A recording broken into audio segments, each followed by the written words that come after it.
Chris in Oklahoma, thanks for waiting. Hey, how you guys? Hi. Doing well. Yeah, I want to, first of all, I appreciate y'all having this format because most of the time when you're getting exposed to like Darwinism or, naturalistic materialism, it's usually from a one-way medium, like a museum or a Discovery Channel or something like that, or a magazine, or, so you can't talk back or ask questions. So I appreciate you guys doing this. Oh, thanks. Okay. Yeah, my question is like what you brought this up in one of the past shows about doubting Thomas, and I thought that was really good observations about that passage in the Bible where doubting Thomas, he wants to see the holes in the hands and the holes in the side. Like what if like a doubting Thomas was to come up upon like a Darwinist? What do you mean by Darwinist? Well, somebody who believes, that one animal turns to another and everything came out of the, So primordial someone soup, who accepts 4.5 evolution billion. as the explanation for the diversity of life on Earth? Yeah, I mean, you guys define yourself as evolutionists. That's from what I gather from listening to y'all. I normally don't end up using that label because evolution is just a fact. Yeah. And then there's the theory of evolution by natural selection, which is the model that tries to describe the facts of evolution. Yeah. It's not. I don't tend to use it, just like I wouldn't call myself a germ theorist. Okay. Talking about the germ theory of disease, or I'm a gravitationalist.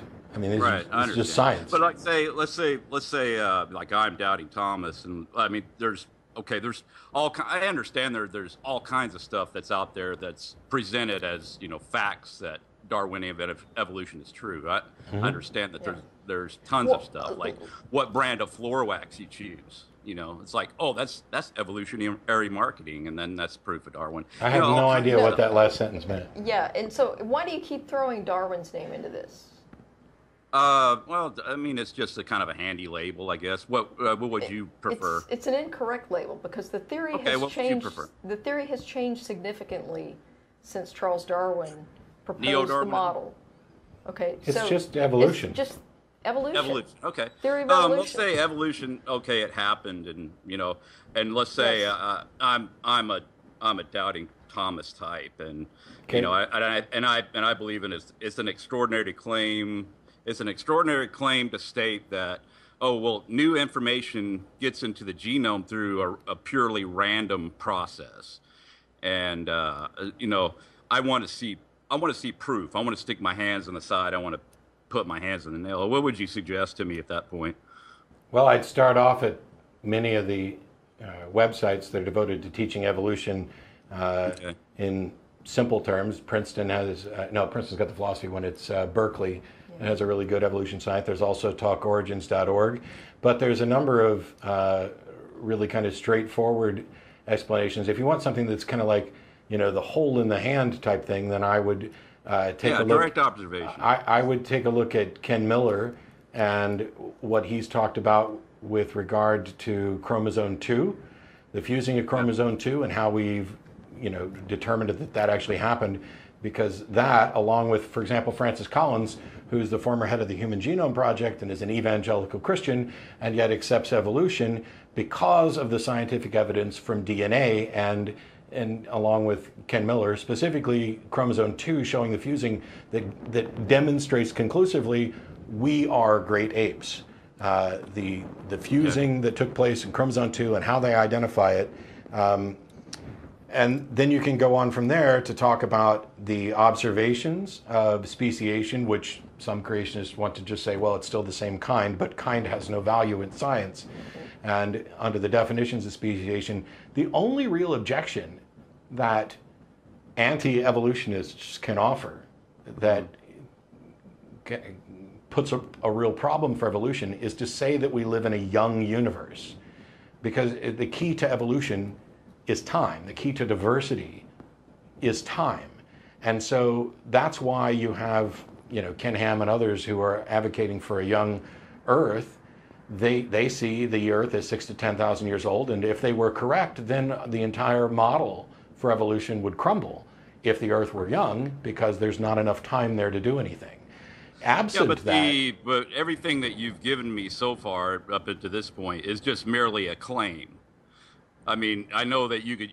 I mean, because if you're pointing me, oh well, maybe go on Talk Origins or something like that. So I've been on Talk Origins, and they'll give you a citation of, like, say, a peer-reviewed paper or something like that. But that's merely a claim, and that's tantamount to Jesus telling doubting Thomas, well, you know what? You're not going to look at the holes in the side. You're not going to look in the holes in the hand. Just go read the law and the prophets, and then once you read up, and then you'll understand. And then that's a really good analog to what a Darwinist, or I'm sorry, but whatever you guys call yourselves, will tell a non-believer or skeptic. He said, well, just go read, and then you'll, if you're smart enough, or if you have enough on the ball intellectually, then then the weight of the argument then will kind of wash over you, and then you'll become a believer. I mean, all the parallels to religion is very striking at that point, I think. Hang on. There's two issues here. First of all, that there's a claim,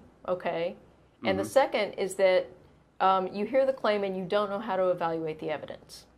All right, so there's something we all have. I'm not going to get to evaluate the evidence at all. I have to take it through a third party. Why not? No, because in every peer-reviewed paper, they're going to describe the methods they used to make this discovery, to carry out whatever experiments or anything that they had to do in order to come up with whatever it is they're claiming here.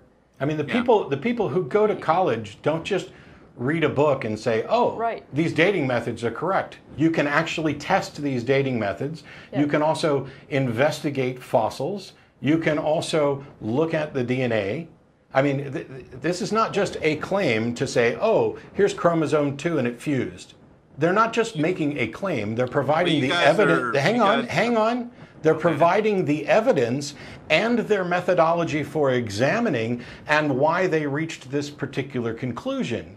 And this is all available for anyone to investigate. Granted, you might, have to have access to research facilities to be thorough.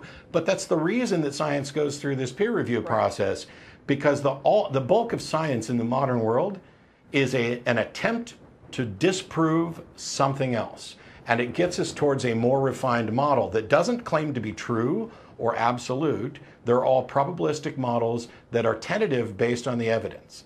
And so if what you're looking for is, why should I believe that evolution happened?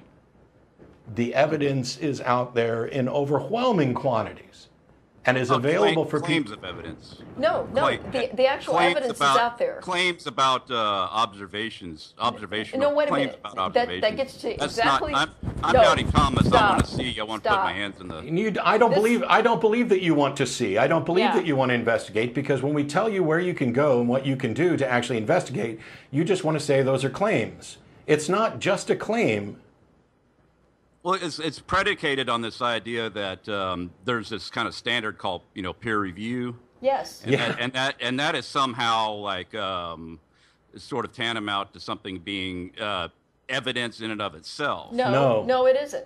It's a quality. It's a quality control check, and no one is claiming. Hey, stop! It's a quality control check. No one's claiming it's perfect. Sometimes bad stuff gets through, and guess who discovers that? Other scientists who go in and they read the paper and they try to replicate the results of that paper. And if they can't replicate those results, then they come back and say, hey, this wasn't really true. You got to, come up with an explanation for why we got different results. And that's how science gets better, because nobody claims to have absolute truth when we're talking about science. So hang on. Let me ask this. I got to respond to her. No, you don't. No, you don't. Here's my question. Okay. You're wanting to, hey, show me the evidence so that I'm convinced that evolution is true. Let's say that this is impossible, and in fact there is no good evidence for evolution, and none of us should believe it. Okay? Let's say we live in that world, the world before modern science, the world before Darwin's model, which then moved on. What do you believe is the explanation for the diversity of life? Well, I mean, this is. I'd have to go off. We'll have to go off topic. I mean, how is it off topic to talk about the diversity of life? No, I want to examine the claims of the evolutionists. But it doesn't matter. It doesn't. So this is a modern scientific explanation that is well documented. It's the foundations of biology. But there was a period of time where that was not the case. Well, you just got through making another claim. And that's what all of your evidence is based on, are just claims. It's like holy crap, Chris! No layman gets to examine yes, any of the yes, claims. Yes, look, scientists were all freaking laymen at some point. Yes. Mm-hmm. But I didn't just make another claim. I'm saying let's go back to the world before we had good reason to believe evolution, which you think is probably still now. That's fine. What's the other option? Well, the other option would be something that is not evolution, of course, but there are other options. But what I'm trying to get at here is that everything that you provided me is some sort of a claim. Oh my gosh, Chris! Can you answer a simple fucking question? Finish my point here. Chris, can you answer a simple fucking question? What is the alternative? This is. I'm not making an argument for evolution. I'm asking a question. What's the alternative? There is no other alternative. Okay. That's the Tina fallacy. That's the okay. You're putting a burden on me to prove to provide another alternative. No, Chris. This is what I'm trying to do. That's fallacious reasoning. Chris, please shut up and let me finish, because you're making assumptions that demonstrate that you don't look it up. Look it up. You don't even understand what the fuck I'm saying, Chris. I'm saying I'm an atheist, and I'm on an atheist show. And my atheism is not in any way predicated upon the condition that evolution is true. At all. Evolution could be false. The entire model, I'm not here preaching evolution to people as if it were true. My non-belief in a God is not conditioned upon whether or not science has found an explanation for the origins of the diversity of life. Well, I mean, and so why are you calling me to talk to me about it as if it were relevant to whether or not I believe in a God? Well, I mean, you don't have to take a position that's expressly stated. A lot of it's implied by how you conduct your discourse. Can you answer any question? Major publisher retracts 64 scientific papers in fake peer review outbreak. That's from the Washington Post. That was just recent. Chris, exactly. That's my point. Nobody's claiming that science I'm doubting is perfect. Thomas, and then like every bit of evidence that you're going to offer me is based upon this peer review process thing. Chris. So why should doubting Thomas me believe any of it? Chris, why should I believe in a God? I don't care if you believe in God or not. Why should anybody believe in a God? I don't care if you believe in evolution. So why are you calling to talk to me about it? Well, but that's what I see when we started the call. I explained that to you. I said, there's all these one-way mediums that I get exposed to that I have to pay for, and that's at the barrel of a gun. Like if I don't pay my taxes, hang up on this jackass. Hang up on this jackass right now. Yeah. Paying for stuff at the barrel of a gun. Talk Origins is free, by the way. Yeah. Not only that, but there are peer-reviewed periodicals. Science Magazine, for example. Anything over a year old is free to access. Those are peer-reviewed papers. They describe the methodology. Anybody can replicate them. Okay, so you don't have the relevant education or experience to do it.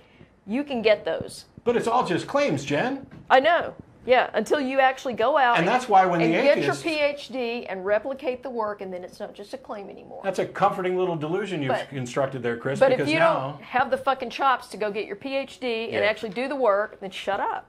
It's a comforting little wall that he's built up, because now when the atheists say you're just making claims and not providing evidence, he can say, well, you're doing the same thing, except that one of us is right and the other one's not. Yeah. And that's why every time I ask you about an alternative or why somebody should believe in God, oh, no, I don't care if you believe in God. Cool. Well, why'd you call me to talk about evolution? oh, it's all just claims. I'm doubting Thomas. No, you're not. Well, actually, you might be doubting Thomas, because one of the things about doubting Thomas is that he wanted to see the holes in Jesus' hand and the piercing of the side so that he could be sure that the person he was meeting was the same one as before. However, is that sufficient evidence to justify the claim that Jesus actually rose from the dead? No. It may be sufficient evidence that you're talking about the same person, but you didn't verify that this individual died. So doubting Thomas is a fiction invented so that people who can't see evidence will be willing to believe and think that they are more blessed for believing without evidence. And you've put yourself in a position where you're eager to believe one thing without evidence, and put yourself in the position of a mock skeptic like doubting Thomas to make claims that the bulk of science, which, by the way, I'm pretty sure that any other science that doesn't conflict with your religious beliefs, we could have had a discussion and you would have been absolutely fine about how it's just a claim about the germ theory of disease. Where's the evidence for the germ theory of disease? It's just claims, just peer-reviewed stuff.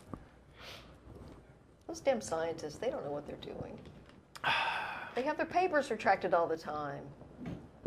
So there's a guy calling from Frisco, Texas to see if we have a good explanation for abiogenesis. I'll just save time and say nope. Yeah. Because that's not my field. And so far as I can tell, nobody has cracked the problem of abiogenesis, although we have a number of good ideas and possibilities of how it might have happened. We're not there yet, and we may never be, because we don't have a time machine. There's a book, ironically enough, called Genesis. It's written by a guy named Robert P. Hazen, and he works on abiogenesis. So if you're interested, go get that book, and it talks about some of the more recent experiments. There's also a lot of stuff from Oro. And then you can't just write off like the Miller-Urey stuff, because while there were certainly flaws in the fact that it doesn't represent the early Earth, what it does show is possibilities. Yes. And so when people start saying that it's not possible, they're just kind of wrong. Totally possible. So